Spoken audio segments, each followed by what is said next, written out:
Halo, salam jumpa lagi dalam Perspektif Isidorus Lili Jawa. Apakah penjabat gubernur butuh staf khusus?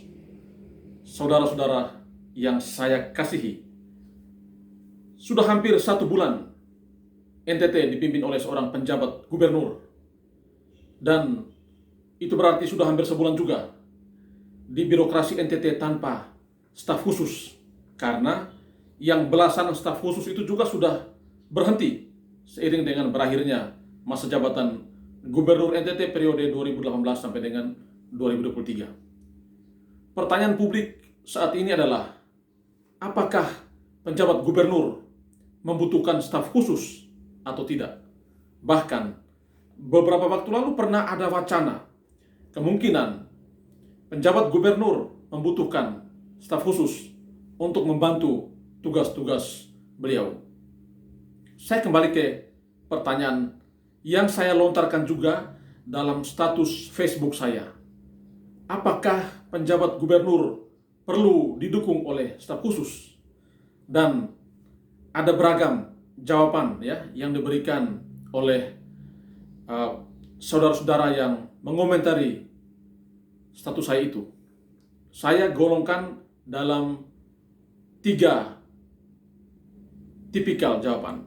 Yang pertama, ada yang menyatakan penjabat gubernur tidak perlu dikelilingi oleh para staf khusus. Mengapa? Karena penjabat gubernur sudah punya staf ahli. Berdayakan mereka.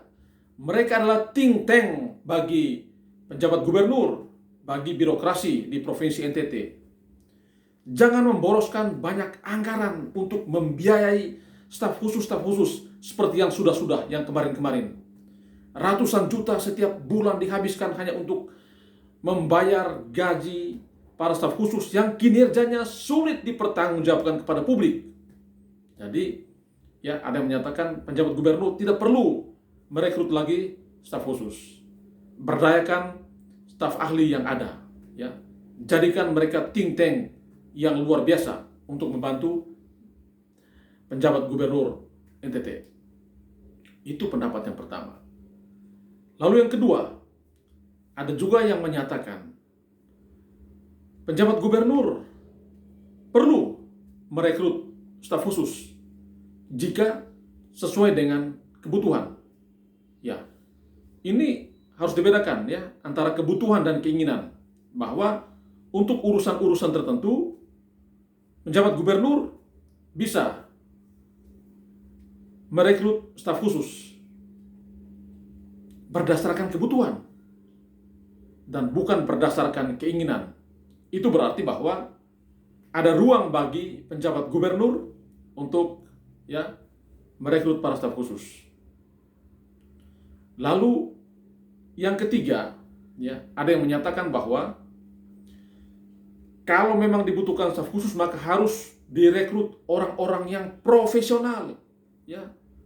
Staf khusus adalah mereka yang bekerja sebagai think tank yang berpikir membantu menyelesaikan persoalan-persoalan yang dihadapi oleh penjabat gubernur, memberikan catatan, kajian, analisis berkaitan dengan aneka persoalan, aneka problem yang terjadi di Nusa Tenggara Timur, dan harus disampaikan kepada penjabat gubernur agar ada solusi yang pasti, solusi yang jelas, solusi yang terarah dan terukur. Karena itu memang dibutuhkan profesional.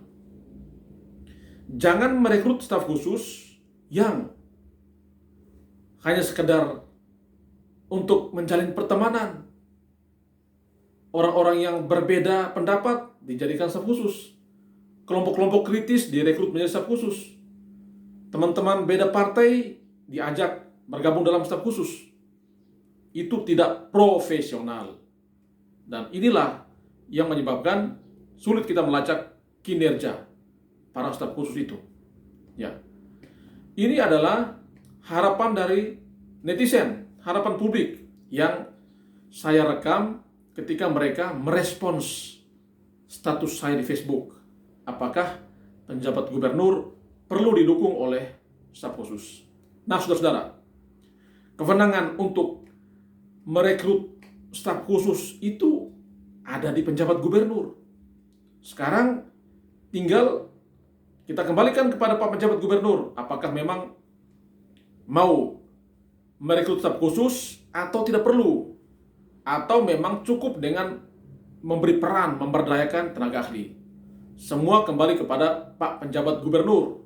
Ya, tetapi kita perlu belajar dari pengalaman yang kemarin-kemarin bahwa merekrut banyak staf khusus ternyata tidak juga menyelesaikan persoalan di NTT, tetapi bahkan menimbulkan problem baru.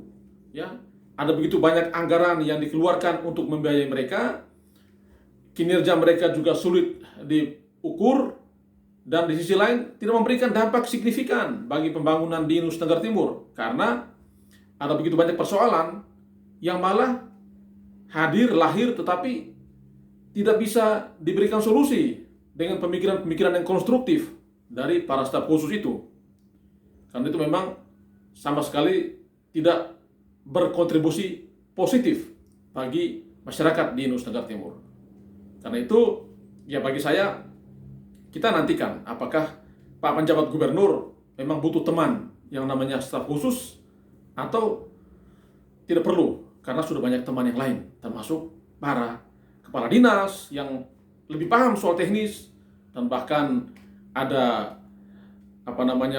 tenaga ahli yang memang punya keahlian tertentu, dan bahkan di NTT ini ada banyak orang, banyak lembaga yang bisa membantu ya penjabat gubernur. Kita punya banyak akademisi, banyak profesor, doktor, ya, banyak kampus-kampus di NTT. Mereka-mereka inilah yang sebenarnya perlu dimintai pendapat, dimintai kajian kalau memang ada persoalan yang mau dibedah dan perlu mendapatkan masukan bagi seorang penjabat gubernur. Jadi hati-hati terhadap staf khusus karena itu bisa kontraproduktif. Demikian saudara-saudara, bantu kami, tolong like dan subscribe channel ini karena itu akan membuat kami tetap bersemangat untuk melahirkan konten-konten yang tajam dan menggelitik. Terima kasih, salam sehat dan Tuhan memberkati.